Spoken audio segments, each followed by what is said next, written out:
What is going on, everybody? It's the Frost, and we're here for NXT review for October 2nd, 2019. This is the other half of what everyone is calling the Wednesday Night Wars. Was this a better show than AEW? Wrestling-wise, yes. Presentation-wise, no. You have AEW in Washington, D.C. in the Capital One Arena. 14,000 or so fans in that arena, packed to the brim. Looks absolutely fantastic on camera. And then we pull over to Full Sail, and it's a 500 people at least. I think that's it. I think it has 500 to 600 people, and that's it. It looks NXT just in this entire Wednesday Night War for that now is going to look so minor league.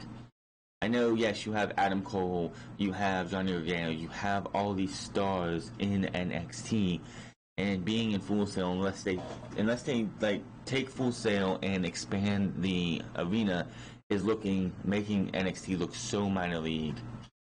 Everyone called it a development brand for so long, and it still feels like a development brand because you're in this minor league place. It looks like your local indie place would be here. Yes, it's shot better because it's WWE's show, but NXT needs to get out of Full Sail. It's been needing to get out of Full Sail for years, not just months, years.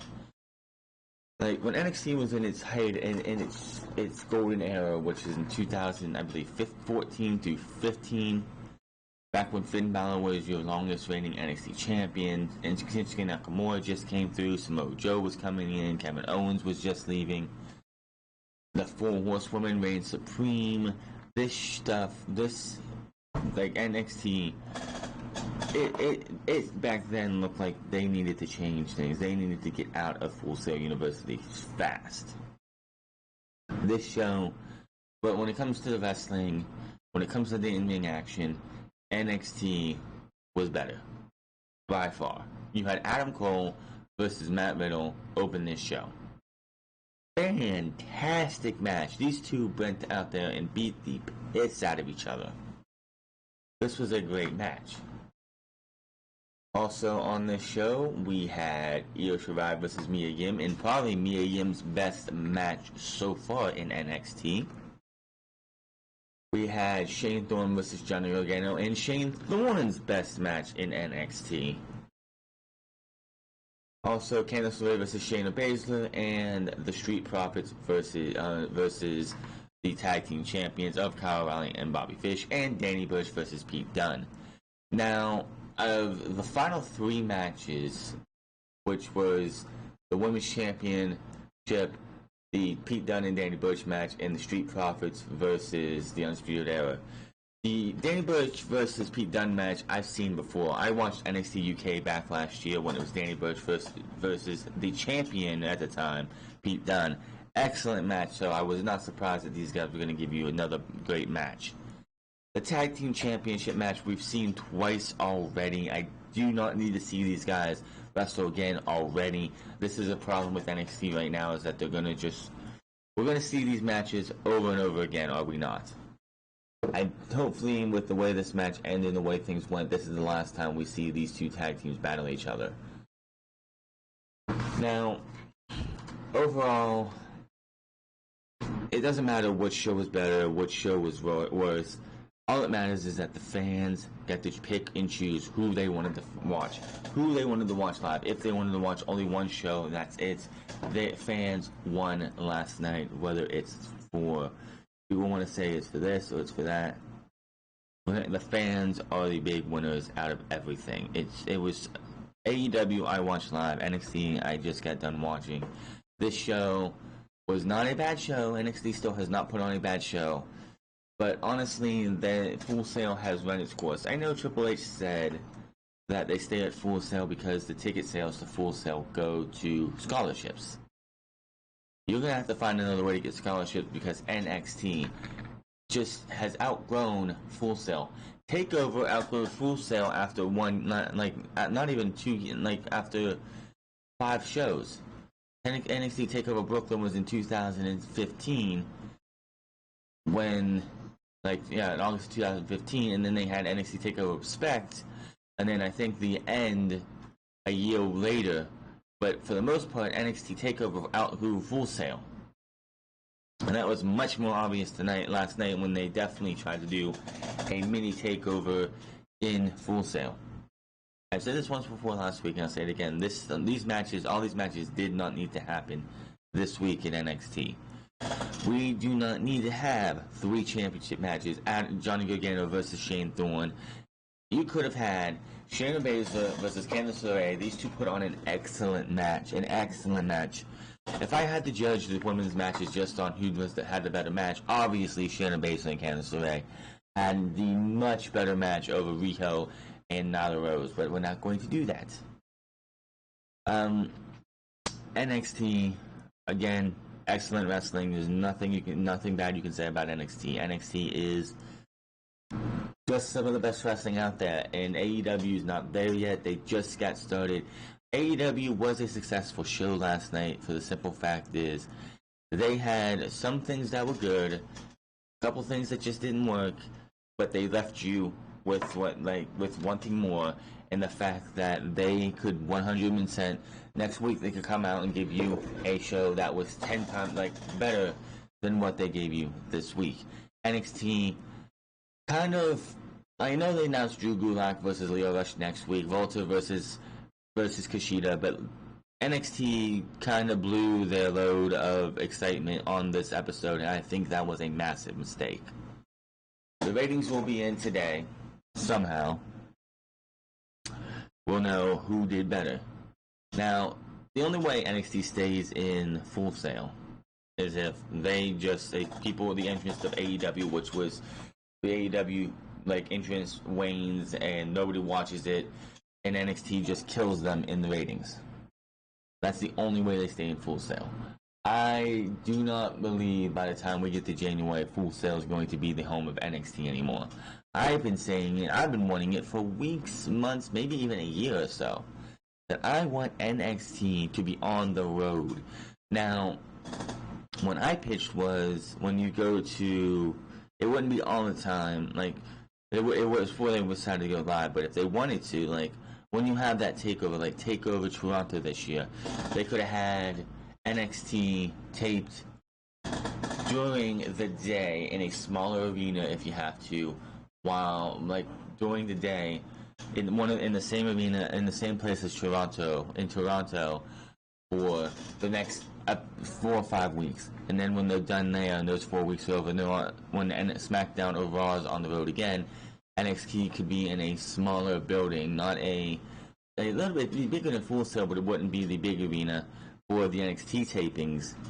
Let me think here. From SmackDown or Raw, you tape about 8 episodes there, and you go from there. But now, NXT is definitely going to have to go on the road if they want to do anything, because the crowd's going to get boring. The crowd's going to get, the crowd does everything. The crowd is 50% of your presentation. Having the same crowd there week in and week out is going to hurt NXT in the long run. Trying to get this crowd is exciting now. This crowd is all there. It's just going to be, you see a lot of the same faces. You know they're going to want to be there, and then they're not going to be there every week. There's already one person who's already defected, and it's that clown from Fight for the Fallen who got into Kip Sabian's face and was screaming at him, and Kip Sabian tried to responded with a kiss. He was at AEW show last night. He wasn't even at NXT. You could tell. But NXT, as we get back to this, NXT has got a lot to go for. NXT is going to be a major, they're trying to be a major league in a minor league arena. That's just not going to work in the long run. I hope they get this stuff figured out. But NXT definitely needs to be out of Full Sail ASAP. The matches started off with Matt Riddle versus Adam Cole, and Matt Riddle comes out. We see General Manager William Regal with a fist bump to Matt Riddle on his way out. Adam Cole comes out next. They enter the ring and they do the formal introduction. They dim the lights down so much that you don't even see Alicia Taylor. You see Cole and Matt Riddle. They had the NXT logo in the ring during this down. You see the referee, of course, while they do their introductions. Absolutely love that. I think that was an awesome feature for them to do for the NXT and for the introductions for this match. The bell rings and Riddle quickly takes Cole down several times. Riddle goes to the Fujiwara armbar, but Cole gets out, gets to the bottom rope. They lock up and go in the corner. Cole backs off but kicks away as the referee warns him. Riddle with a front wrench suplex after another, after another, after another. Riddle with a 2 count. Riddle kicks Cole back a few times and another to send Cole out of the ring to the floor. Riddle goes to bring Cole back in, but Cole jumps and kicks him in the head, sending Riddle to the outside. Cole charges and shoves Matt Riddle into the ring steps, taking over this match. Back in the ring and Cole takes Riddle into the corner for some offense. Cole with some more offense and another 2 count as fans do some dueling chants. They trade strikes in the middle of the ring. Cole encounters a drop and drops Riddle for another pin attempt. Cole keeps control and slows the pace down, dropping Riddle again with a bicycle kick. Cole talks trash in the middle of the ring. Riddle fights back and unloads with some strikes in the middle of the ring. Riddle kicks Cole in the head into a corner. Riddle with the running strikes in the corner and exploded suplex. Cole avoids a penalty kick, but Riddle comes back with the Broton for a 2 count. I can't believe he has names like that. I mean, come on. Everything has to have the word bro in it. Just like Becky Lynch's on her moves have to have Bex in them. Or something like that. It's like, ugh. Cole blocks the Alabama Slam and rolls through. Riddle misses a knee from back.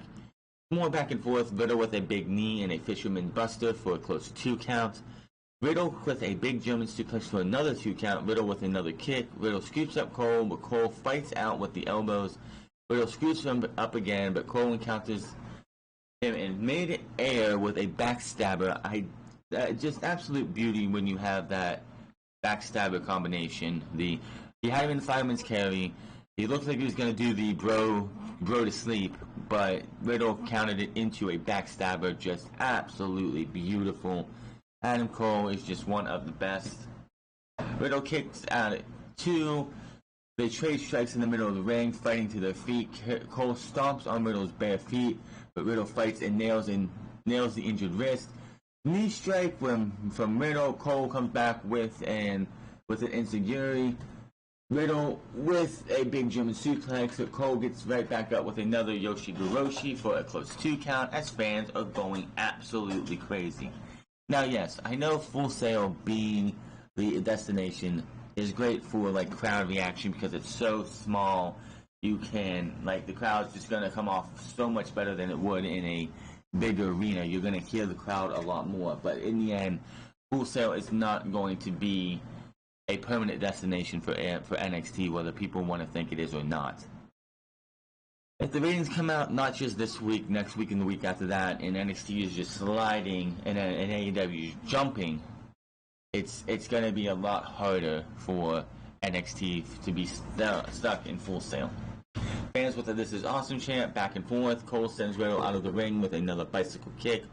Cole leaps off the apron, but Riddle rocks him on the way down because he was going for the Panama Sunrise to Matt Riddle on the outside, but Matt Riddle with a jumping knee strike. Riddle brings him back into the ring and goes for a floating bro. Cole gets the knees up and Riddle lands hard. Cole follows up with a big Panama Sunrise for a close 2 count. Fans with a "holy shit" chant. Very, very audible, by the way. Now, Cole exposes his knee and charges for the last shot, but just like Gargano did in the title match, he collapses. Riddle just collapses. Cole just falls back onto the ropes and just has the biggest smile on his face because he's like, I got this now. I got this. This guy is going down. Gets back on the ring, goes for another Panama Sunrise, but Riddle catches him. Riddle with a bro to sleep and a powerbomb, then a big knee to the face. Riddle goes to the top for the floating bro, but doesn't get it all. Cole barely kicks out in time, and the crowd goes wild once again. That could have been the finish, and you would have been like, damn, great match. Fight for Forever chant now as Riddle goes back to the top. Cole jumps out, up and crotches him. They trade shots on top. Riddle rocks Cole back to the mat with a big chop. Riddle Riddle, I don't know what the hell he was doing. He gets down, goes to the apron, does a flip over like you would see for the Buckshot Lariat when it comes to Adam Page. Showing off for some reason, but Cole meets him with a super kick. I have no idea what Matt Riddle was going for. It made no sense for him to do that. Fans go wild again as the referee checks on Cole. Cole counters and turns. I'm sorry, I got that wrong. Hold on. Cole super kicks him. Cole rocks Riddle again and goes back up top. Cole hits a Panama Sunrise again, but Riddle ends up applying the Bro Mission in the middle of the ring. Fans go wild as refs check on Cole. Cole counters and turns it into a 2 count. Riddle drops Cole into the Future World Armbar again. Riddle drags Cole back, but Cole rolls him up for another 2 count after Cole was dragging himself to the ropes. He was almost there. Riddle gets up and is like, we're not doing that. Pulls him back, but he gets rolled up for a 2 count. Riddle goes for right back to the Fuji armbar, but on the left arm now. Cole breaks that up and nails him with a shot with the cast. Cole immediately follows up with the left shot. 1, 2, 3. Adam Cole is still your NXT champion. That is one hell of a match. But the biggest talking point of this match is not going to be the match itself. What happened right after? Well, right after we got, of course, replays, but after that, out comes the longest reigning NXT champion in NXT history, Finn Balor. Crowd is absolutely batshit crazy. Crowd goes wild. Balor comes to the ring. He has a mic. There's a welcome back chant. Holy shit chant. Only thing he says, as of now, Finn Balor is NXT. Drops the mic. Finn Balor has come back where he belongs. Finn Balor has never felt like he has in NXT. Finn Balor never seemed to fit in Monday Night Raw. Finn Balor, yes, was the first ever Universal Champion. Finn Balor could possibly be the first person to be a former NXT champion the first person to be NXT champion, win the Universal WWE Championship, and then go back and win the NXT Championship. We could possibly see the Demon again win the NXT Championship, but that would not be the last person to haunt Adam Cole on this night. We get a video package of tonight's women's title match, Shayna Baszler versus Candice LeRae. I will say this, is that NXT did a much better job getting some people introduced and why they're important, why the match between Shayna Baszler and Candice LeRae is happening, why it's important. So we get through that. We come to the Velveteen Dream on stage. He has more women in this tonight, and he has a couch or a love seat, and he has a bunch of women around him. He's like, "Can you feel it?" And then he starts asking all the women, "Can you feel it? Can you feel it?" And he says that feeling is you feeling the Velveteen Dream experience. And that feeling is the climax of life. Yes, he said that twice. And he challenges Roderick Strong to a North American Championship match, asks him if he's man enough to take him on one-on-one. But Dream has no problem. He admits that he has no problem taking on more than one man at a time. But he has only eyes for Roderick Strong, and he challenges Roderick Strong to be a man and face him one-on-one. No interference from, of course, from the Undisputed Era. None of that. So I can see that either being during this run, but this week we'll talk about that later. This week needs to be the last week we don't build towards War Games. We have a little over a month left to War Games, and we need to start building towards it. He says you have all that feeling, but after all that, Dream over, snaps his fingers, and we cut to black, and we go straight to the announcers to announce that next week it will be Lio Rush versus Cruiserweight Champion Drew Gulak. So WWE, so Triple H is not caring about Takeover anymore. War Games is going to be a shell of it. I have a fear of Takeover this time, which Takeovers have always been fantastic. I just have a fear with the fact that we have NXT putting on a mini Takeover tonight. Drew Gulak versus Lio Rush next week. Walter versus Kushida next week. That Takeover War Games is not going to feel as special as it should. This is going to get bad very fast. Io Shirai versus Mia Yim. Hell of a match here. Io Shirai versus Mia Yim. Mia Yim actually looking good here.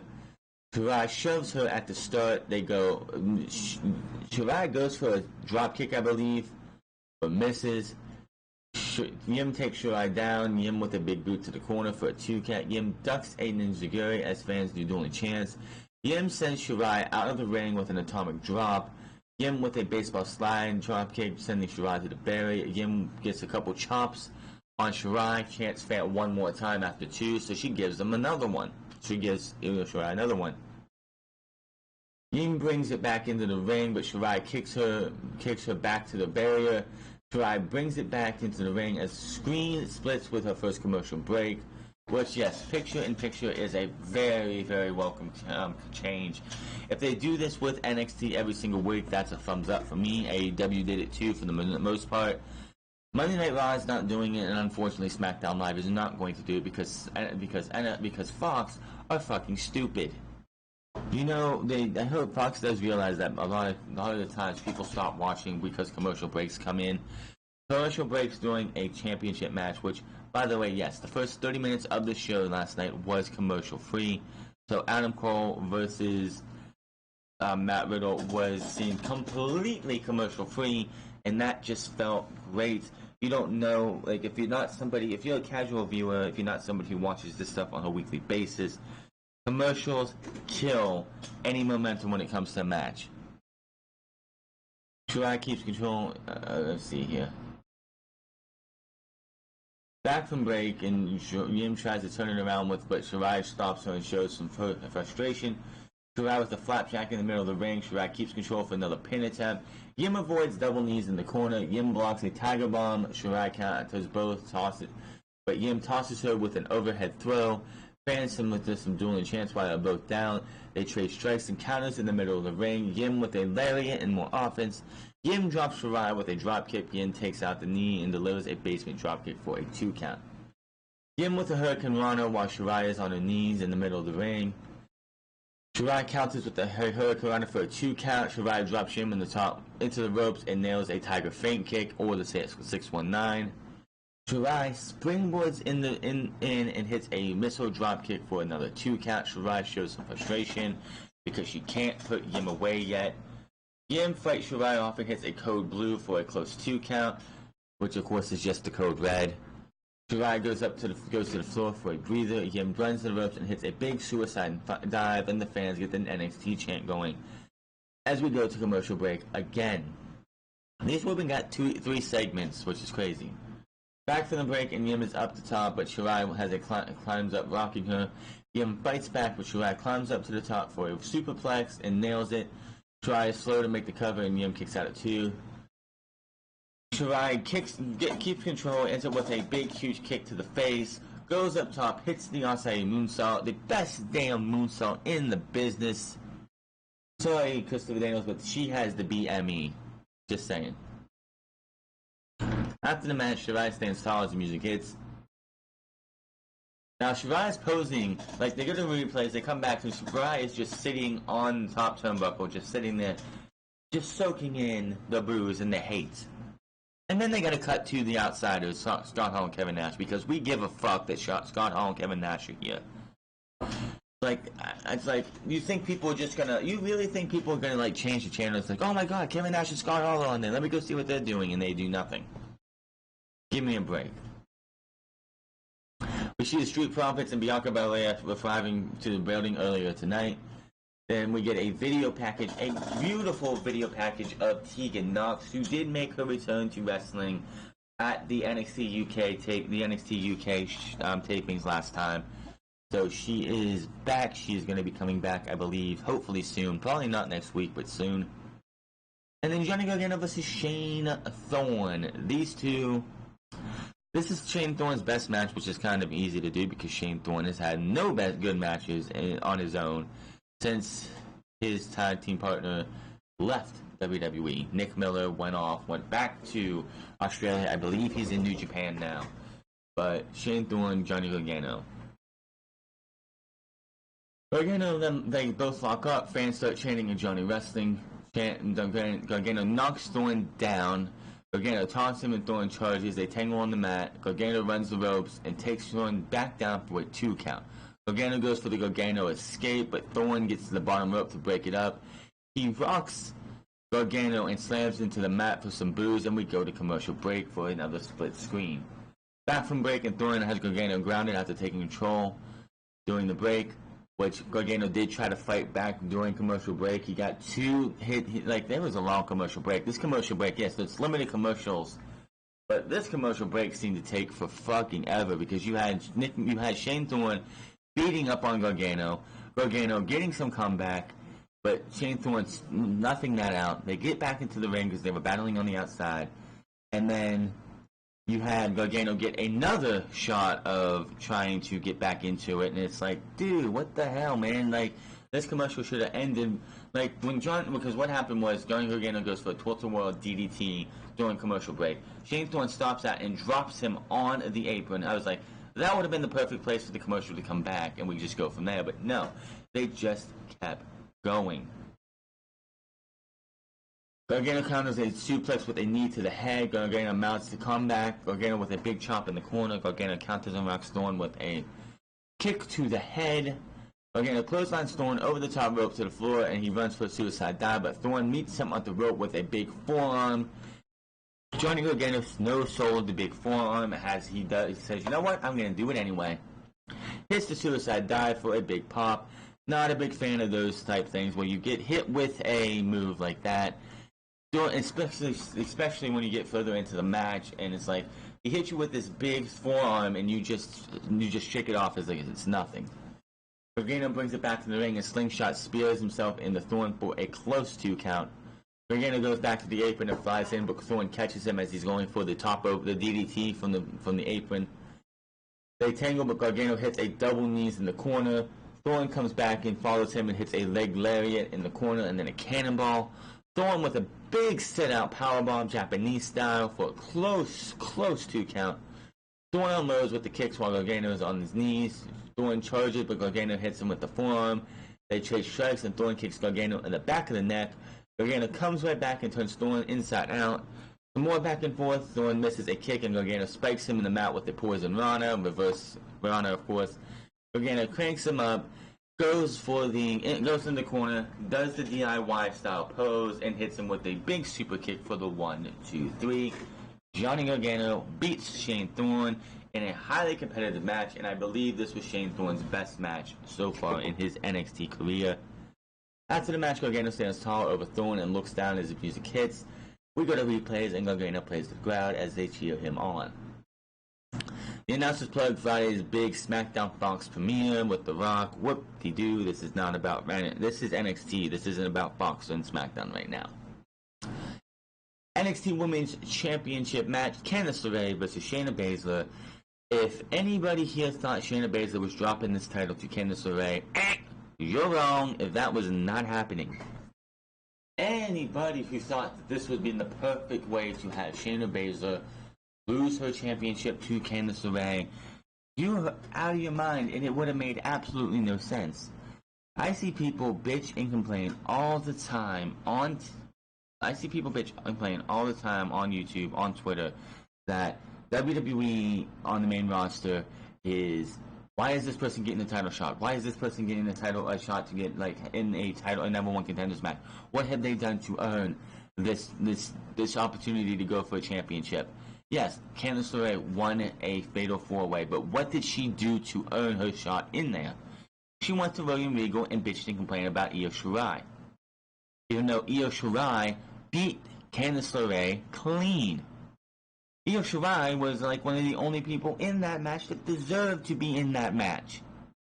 But Candice LeRae came out as the number 1 contender And if anybody thought that Candice LeRae was winning this championship, you're out of your fucking mind.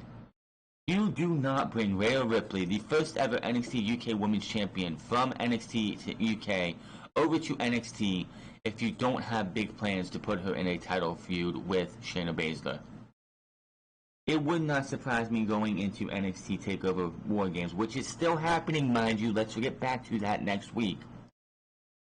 That should be your title match going into TakeOver coming up. But Candice LeRae's out. Shayna Baszler comes out with Jessamyn Duke and Marina Shafir. They talk on the stage, but Baszler heads to the ring by herself, and they do not get involved in this match. Shafir, and that is the only time we see Duke and Shafir at all tonight. The bell rings, they tangle up, but Baszler strikes first, but Candice hits a big enziguri, and that knocks Baszler out of the ring. LeRae springboards from the apron and hits a crossbody onto the floor as fans pop, and we go to commercial break immediately. Split screen, of course. Back from the break, and Baszler has LeRae in the corner. LeRae gets knocked back to the outside. Baszler follows and sends LeRae into the steel steps, and then does... She places her hand in the grip of the grip hole of the steps, and then backs up and charges and slams and just kicks the arm into this thing. God, that's so brutal. Outside of Pete Dunne, Shayna Baszler does the craziest when it comes to joint manipulation and hurting somebody's joints, so... Then back up to the they return to the ring, and Baszler delivers a knee to the gut in the corner for a 2 count. Baszler keeps LeRae grounded and it's a submission. LeRae finally gets the bottom rope. They end up on the apron. LeRae ducks the clothesline and tries to get for a German to the floor, but Baszler hangs on. LeRae rocks Baszler and she falls to the floor. LeRae runs the ropes and hits a huge dive to the barrier. She does this 2 more times, taking Baszler down once again. Fans chant NXT. LeRae brings it into the ring and goes up top, but Baszler rocks her with a kick to the head, and Baszler climbs up, but LeRae knocks her to the mat. Baszler comes back and climbs up as fans do dueling chants. Baszler with a big super gut wrench suplex for a pop. The screen splits as we go back to commercial break again. The women got a huge portion of this show tonight. That is awesome for them to see. Honestly, that is just great stuff. And quite honestly, I'm going to say this now. Both women's matches on NXT were leagues better than Rio and Nyla Rose. I don't know if it's the inexperience of Nyla Rose or Rio or the size difference. All I know is the 2 women's matches on NXT were the better of the 3 women's matches last night. LeRae, let's see. Back from break, and LeRae fights back in the middle of the ring. Baszler grabs her into the Karafuda clutch out of nowhere. LeRae immediately turns it around as the crowd goes wild. Baszler breaks it and applies a hanging cuda for the clutch in the corner. LeRae escapes and rocks her. LeRae climbs up for a super swinging neckbreaker from the top. Baszler kicks out just in time. More back and forth, dueling chants. Baszler with another clutch, but LeRae drops Baszler and goes for the moonsault but misses. Baszler goes right into the Karafuda clutch, and it was all down from there. LeRae tries to fight free, but Baszler repositions. LeRae tries to get free to get to her feet, but with Baszler on the back, but can't power up. Baszler's still on the hold, and then LeRae has no choice but to tap out. Candice LeRae had no shot of winning this championship. It just amazes me how people are like, I expect a surprise win. Yes, we've had 1 title change in the 3 title matches so far that have happened on NXT television, with the Velveteen Dream, of course, dropping the NXT North American Championship. Obviously, Adam Cole was not losing. Obviously, Shayna Baszler was not losing. Would the Street Profits make it 0 for 3 on challenges tonight? I would have to talk about that in a minute. Well, we have to treat this as a takeover still, so we have Stephanie McMahon in front row with Hall of Famous Mark Henry and Alundra Blaze. Nobody cares. Let's focus on who's in the ring. Let's focus on the in-ring action. Let's focus on what's going on for the NXT superstars. By the way, we haven't had a promo in NXT yet, other than Imperium on the WWE Network. USA version has not had a promo yet for like an actual in-ring promo. So, wonder how long that's gonna stay. Nitro shows us what happens between Imperium and Kushida, and UK champion Volta versus Kushida is announced for next week. So, and no, the NXT UK Championship is not on the line. If anybody thinks that, oh well, why isn't it a title match? What has Kushida done to earn a championship match against Volta? Yes, he's come out and he's had dealings with Imperium, and of course Volta attacked him last week. But that does not warrant a title match. So many people are being like, anybody who's like, oh, well, what about having this as a title match? People are so I'm so tired of the fucking hypocrites on YouTube, on the IWC, the YWC, whatever it is. Everyone's like, oh, why is it like this like Volta versus Kushida should be a title match? No, it shouldn't. Leo Rush technically shouldn't be getting the title match next week because he shouldn't have been in the number one contenders match because he hadn't done anything going into that number one contenders match on night one or on week one. But it is what it is. Excuse me. It is what it is. We have to just deal with it. We don't need to see unnecessary title matches.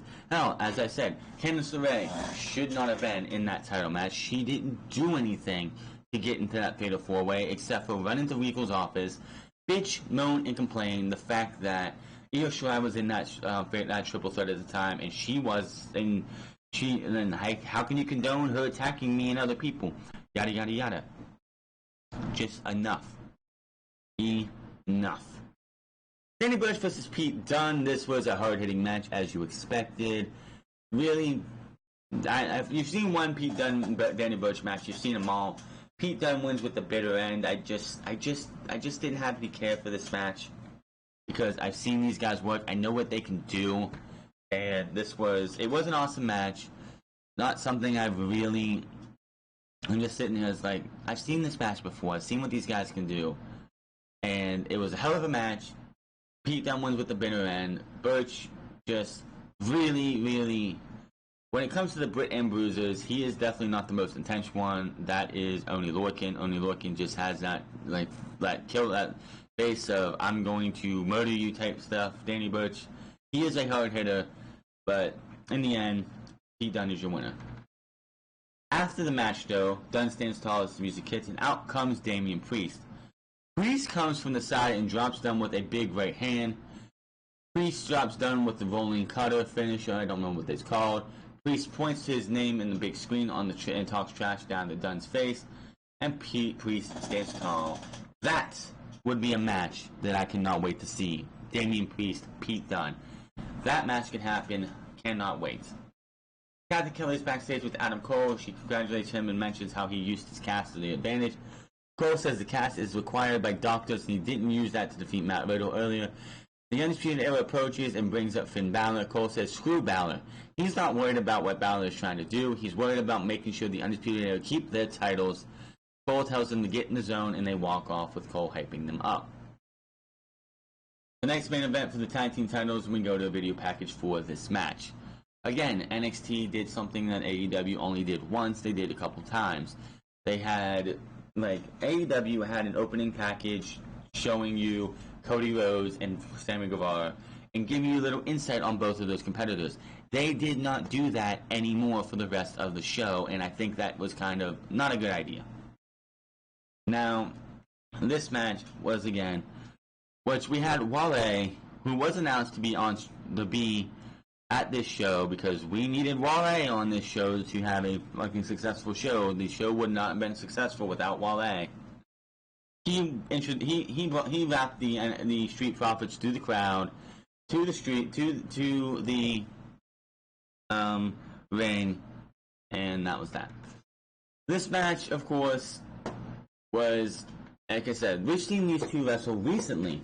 Of course, the Tag Team Championship match was 2 weeks into the final taping, so about 5 weeks ago. They didn't do much different here than they did then. They didn't do much different here than they did at TakeOver Toronto 2. It's just, this is what's wrong with doing matches like this so close together. I mean, yes, Danny Burch and Pete Dunne was, last time I saw it was last year. That's a good sample size away from each other. This match we just saw about a month and a half ago. We did not need to see this match again already. And I thought automatic rematches were done. Apparently not. That's why this match happened. But the match, again, another match that's going to be overshadowed by what happened at the end, after the match. Now, the match ends with Ford runs in, leaps out, and taking all three members, all guys down. Holy shit chance. NXT North American Champion Roderick Strong interferes as it looks like the Street Profits are going to win this match. But Dawkins hits him with the spear on the apron, taking him out. They both fall to the floor. The champs hit the high-low on O'Reilly, on Ford, and O'Reilly covers for the 1-2-3. After the match, though, Strong stands tall in the middle of the ring with Fish and O'Reilly. Adam Cole comes out to the stage, has his title. They're all raising their titles. He's saying stuff, and all of a sudden, the heartbeat goes off. No one will survive. Tommaso Ciampa, no neck brace and all, comes out staring daggers into Adam Cole, circles Adam Cole, just looking at Goldie the entire time. They come face to face, and Adam Cole has just looked into his worst nightmare. If he thought he had Finn Balor to worry about, he has Tommaso Ciampa to worry about. Now, this has got to be the last time. There was no storyline builds here. It looks like Kushida and Imperium is the only thing they've been building towards, so I think Kushida and Imperium are going to factor into the War Games match somehow, some way. Now, Adam Cole is not, like, the Undisputed Era is not going to be in the War Games match this year. They don't need to be. They're all three champions. All three championships reside with the Undisputed Era. They do not need to be in War Games this year. So, that's something we need to start building to. Yes, we got a little over a month to go, but next week needs to start the build towards War Games. Enough of this shit. We no more when it comes to no storyline builds, none of that shit. We need NXT to get back to what makes it NXT. Great wrestling is great. Yes, it had the best wrestling of the week. But when it came to, of course, when it comes to presentation, NXT pales in comparison to what AEW did, because AEW looks major league compared to, and AEW looked like major league compared to the minor leagues of NXT. It just, you could just tell that you were watching a major show with AEW, and then you switch over to the USA Network, and you're like, this looks so bush league, so minor league. Yes, they have the HD cameras. Yes, they have the HD screen. Yes, they have everything that looks great. But the crowd, yes, the crowd brings it every single week for now. Yes, the crowd in DC brought it. Congratulations, DC, you did great. The ratings are going to be interesting this afternoon. After about, I think it's like 3 or 4 o'clock in the afternoon, you will find out the ratings to NXT and AEW, and that'll be interesting to see. Where will each show go from here? That is going to be a big, big question.